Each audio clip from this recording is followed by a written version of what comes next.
Support for the Capital Connection comes from United University Professions, representing 37,000 academic and professional employees at SUNY campuses and teaching hospitals across New York State.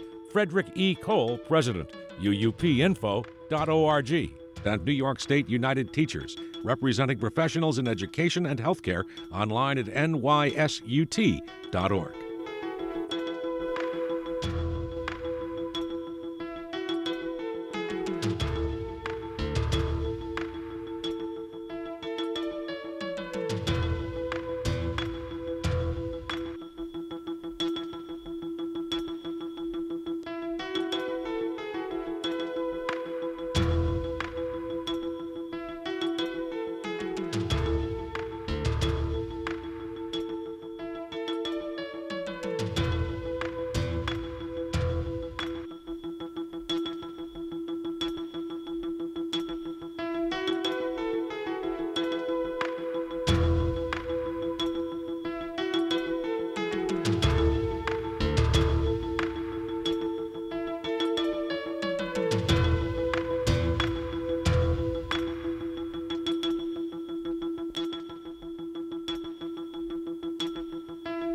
It's the Capital Connection. Hi, I'm Alan Chartock.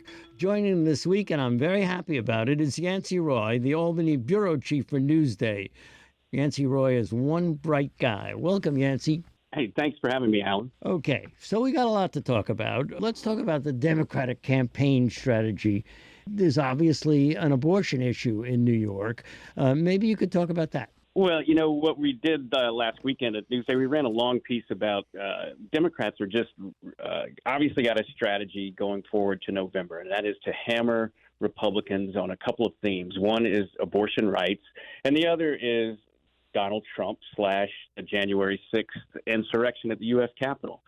And, you know, whether it's from Kathy Hochul on down, whether it's congressional candidates, whether it's state legislative candidates, you can see the literature coming out from the Democratic Party feeling that this is a good strategy for them. A winner. And there is evidence.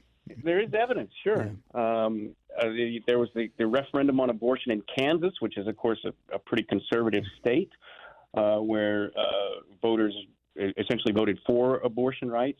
And then in our own upstate New York, there was the August 23rd special election in the Hudson Valley between Democrat Pat Ryan and Republican Marcus Molinaro. And Ryan really leaned heavily on the abortion issue in that campaign and won in a bit of a surprise, and afterwards said, yes, this is part of why we won, was that we pushed so hard on this message, because with the overturning of Roe v. Wade, it is an issue. And in fact, as you probably saw on the national level, South Carolina Senator Lindsey Graham now has proposed a nationwide ban on abortions after 15 weeks of pregnancy. So him doing that this week is only going to keep that as an issue probably all the way through November. But you don't see, Yancey Roy, any indication that abortion as a concept is anything but strong, the right to an abortion here in New York. Well, there's a couple levels to that issue. One is, you know, New York has a law passed by the legislature and signed by Governor Cuomo a few years ago, then Governor Cuomo, which codified abortion rights in New York. That's Cuomo That's Cuomo the younger. That's right. That's Andrew Cuomo. Sorry. So the one issue, would that law ever get repealed or overturned? Highly, highly, highly unlikely in New York State. Right. But there are some other issues that go into play about who is the chief executive in New York. Lee Zeldin is the Republican candidate for governor, and he has said the law won't change. But there's some there is some leeway in what the governor can do in office in regards to this issue. A governor could appoint a pro-life health commissioner, which Zeldin has said he's open to doing. The governor has a lot of advantages in the budget process every year with the state legislature. Could a governor say, hey, I'm not going to sign the budget unless you cut out Medicaid funding for abortions? Or could I not sign the budget unless you appoint the guy I want to be the health commissioner? There's all sorts of other discretionary issues about grants, from the state grants to federal funding, and how will you use that? So I think that's an issue that has multiple levels. It's not just would anyone ever try to overturn the abortion rights law in New York State. Well, what are the electoral ramifications of what you've just said? In terms of how it plays out in the campaigns? Yes. Yeah, I think that what you're going to see is a struggle, and this is in broad strokes, from the Democrats versus the Republicans. You'll see Democrats talking about abortion. They're talking about Trump and January 6th. The insurrection at the Capitol, and you will see Republicans trying to push the conversation over to the economy, inflation, and crime. And, each is going to tell the voters that this is what's on the ballot this year, and try to convince them to see it their way. That's how it's going to sort of broadly play out for the next 2 months.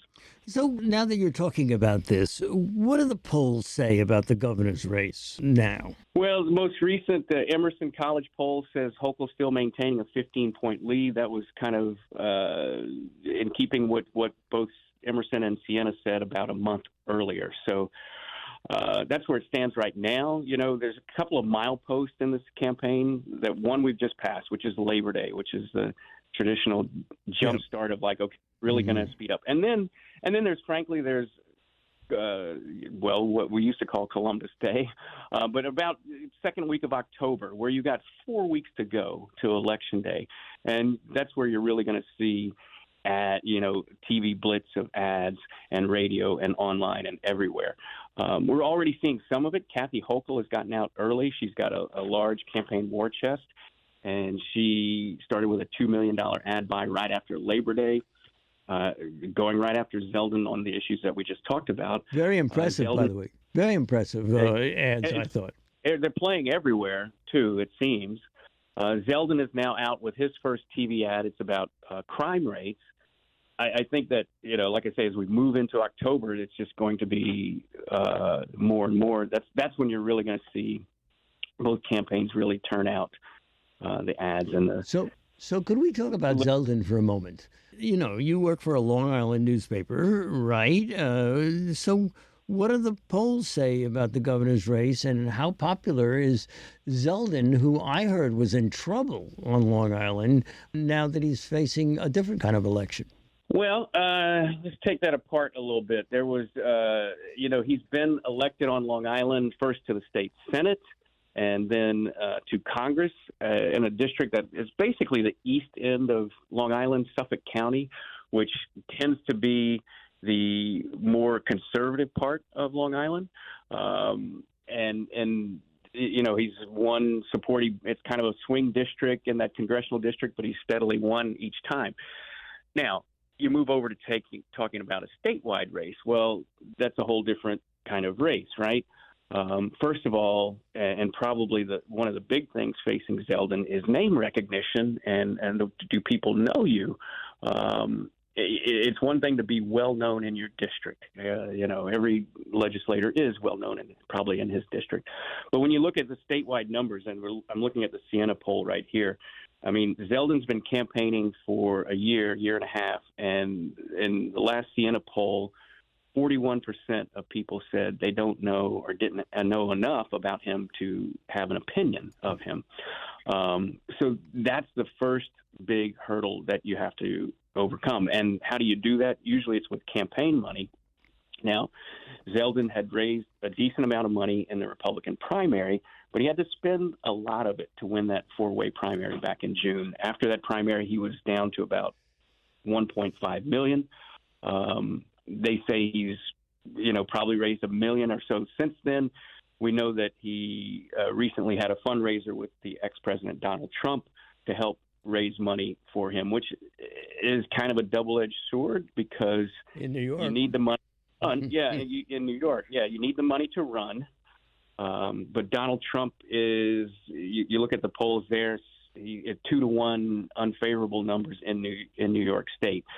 So do you continue to link with Trump, embrace Trump? You need the financial help. It's a little bit of a conundrum for a candidate. Now, how do Republicans respond to this? Well, Lee Zeldin and Nick Langworthy, the state chairman, say Trump's not on the ballot. He's not in office. He's not on the ballot. And that's not what people are going to make their decisions based on. But, it's quite possible there will be some people who make their decision based on that. The question is how many and how much it affects the statewide race. But the Republicans really don't have a shot here, do they? You never want to say never. It's a volatile time. Elections can turn. There can be something that happens in the news at the last minute. Hey, look, going into November 1st, 2016, people didn't think Donald Trump had a chance. And he won. I know there's a whole different type of election, but I'm using that as an example to say, be careful about saying someone has no chance. Joining us this week, I just want to point out once again, is Yancey Roy, the phenomenal Albany bureau chief for Newsday. Okay, so right now, maybe it's just me, taking from our conversation, what I think I'm hearing is the Republicans don't have a strong shot in this gubernatorial election. Well, there's some historical precedents against them. One is no Republican has won a statewide contest since 2002 when George Pataki ran for his last term.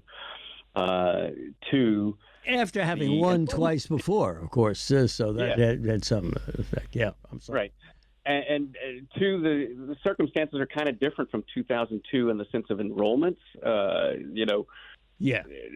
The Democrats now far outnumber Republicans more than 2-1 in the state. And in fact, Republicans are outnumbered by so-called blanks or independent voters, people who do not register with any party. And that's something that happened after the Trump tenure, which we wrote about and other people wrote about at the time. The number of blanks in New York State grew and now outnumber Republicans. Also, another thing that... Well, let me stop you there. Yancey, you make such a good point. I want to stop you there, and that is when somebody identifies themselves as, not affiliated or in the middle, we know we can add up all those votes and find out what those people actually do when they get into the voting booth. Do you have any insights for us on that? Well, that's a good point. You could have been a Republican and maybe you changed to blank because you were unhappy over the last few years, but you still might vote for Republican candidates, right? It all depends on the race at the time.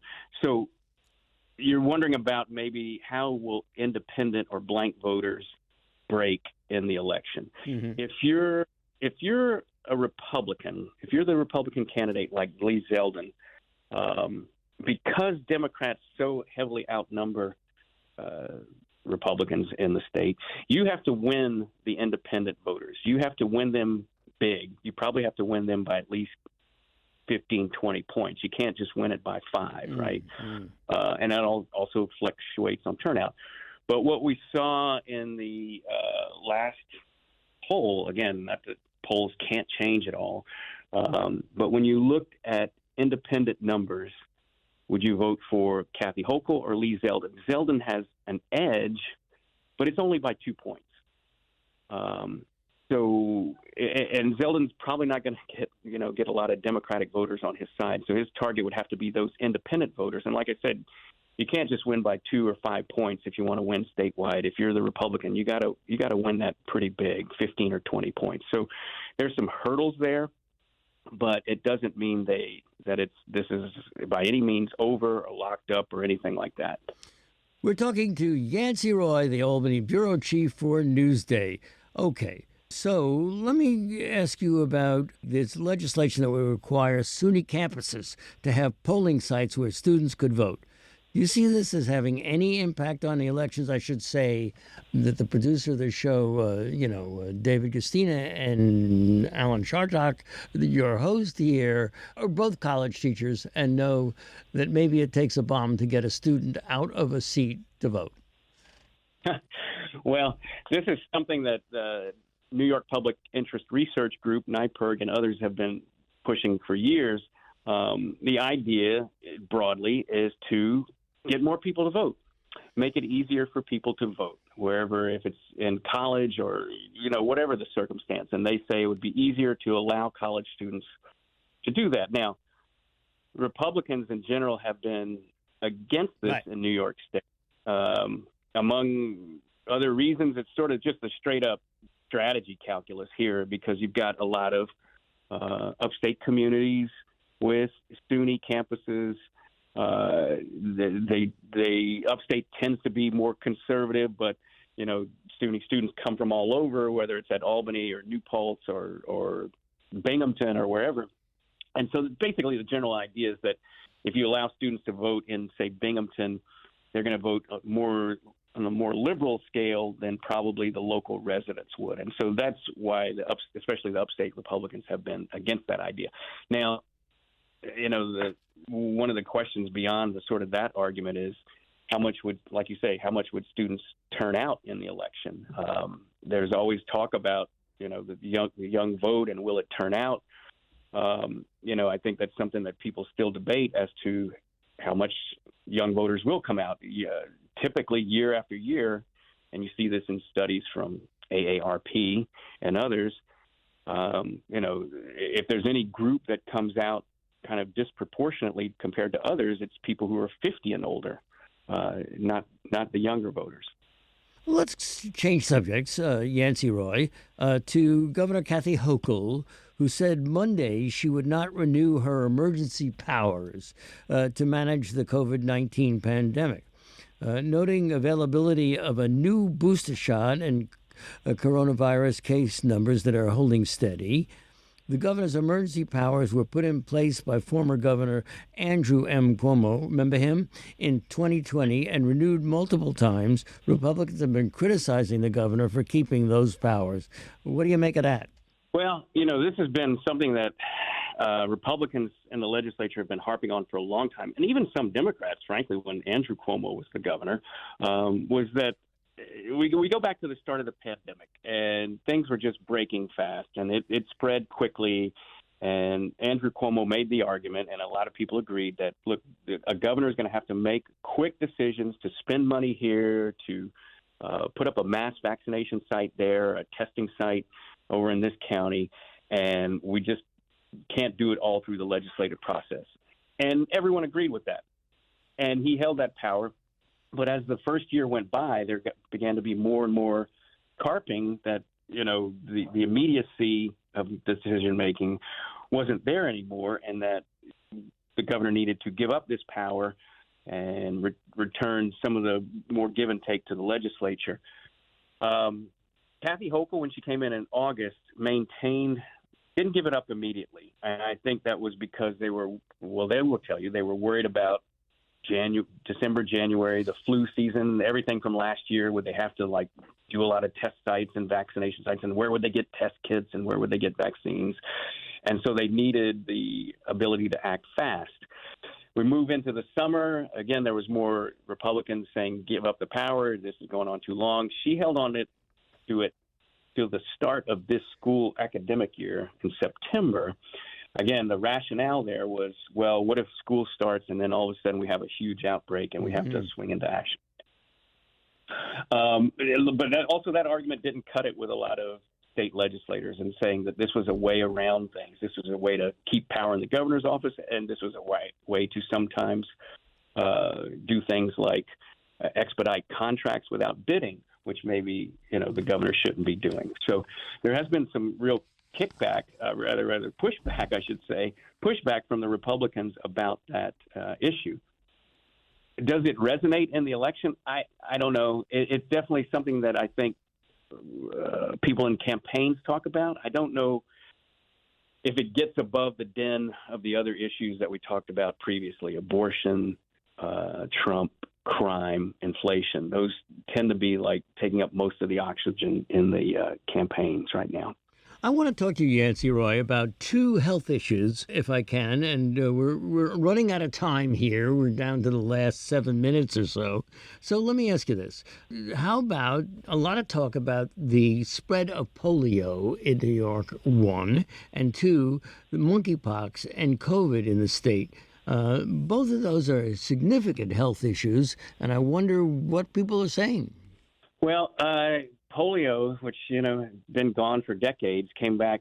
There was a case in Rockland County this summer, and since then, several communities have discovered it in their wastewater, that's also something that's fascinating that came since coronavirus, was that Right. government and health people being able to, determine that something was in the community before there was anybody maybe tested positive. So now we've had it in New York City, and now we've had it on Long Island. So the governor has declared a health emergency regarding polio. And the issue here, but by the way, as far as I understand and everyone understands, if you got the vaccine way back when you were a kid, like probably the majority of people, then you don't need another vaccine right now. But they did declare another state of emergency regards to polio. And what the main thing that was to do was or I say one of the main things, was to expand the pool of people who can administer vaccines to the pharmacists and others, I believe, emergency health service workers, I should say, and midwives. So I think that was one of the main reasons why they wanted to make that declaration. Now, beyond that, I don't, in terms of testing, or everyone's kind of sitting and waiting to see if there's more positive cases that come through. But as the health commissioner said in a recent press conference in declaring this emergency, she said, on polio, we simply cannot roll the dice, and is encouraging people to not wait to act if they haven't gotten a vaccine, to hurry up and get a vaccine.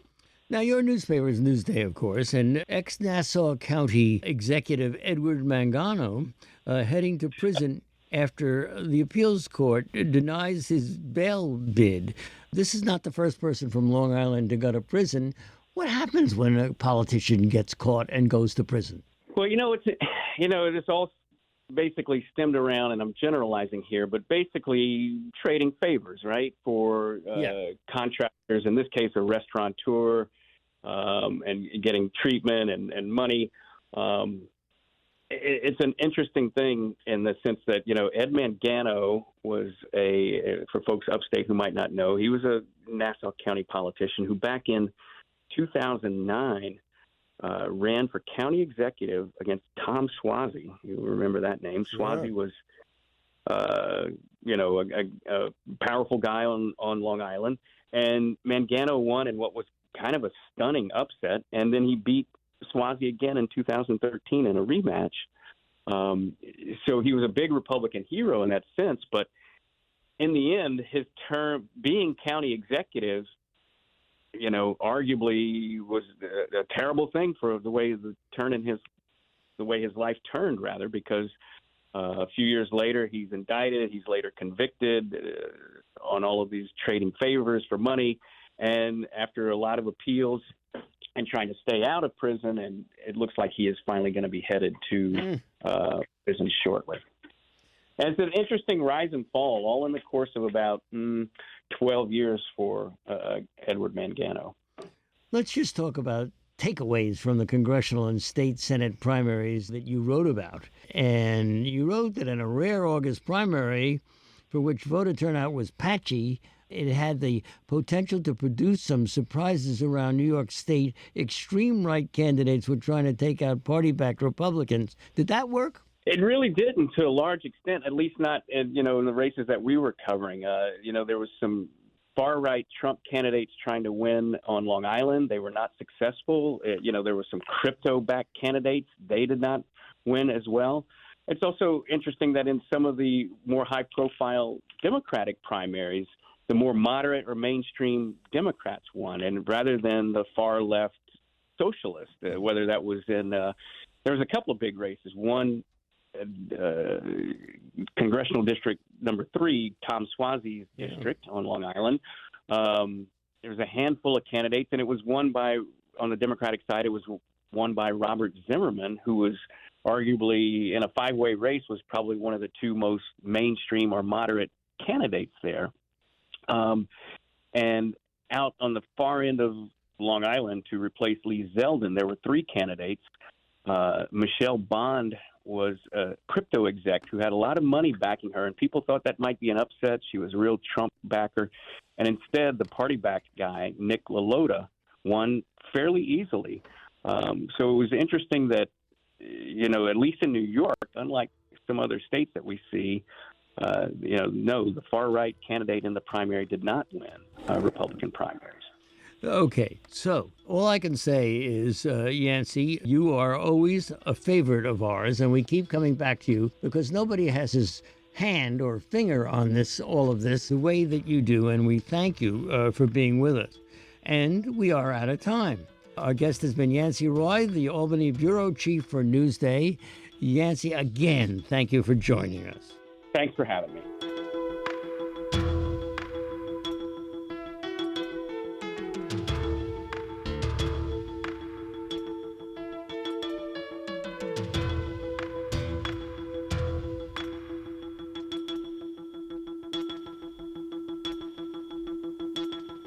Support for the Capital Connection comes from United University Professions, representing 37,000 academic and professional employees at SUNY campuses and teaching hospitals across New York State. Frederick E. Cole, President, uupinfo.org. And New York State United Teachers, representing professionals in education and healthcare, online at nysut.org.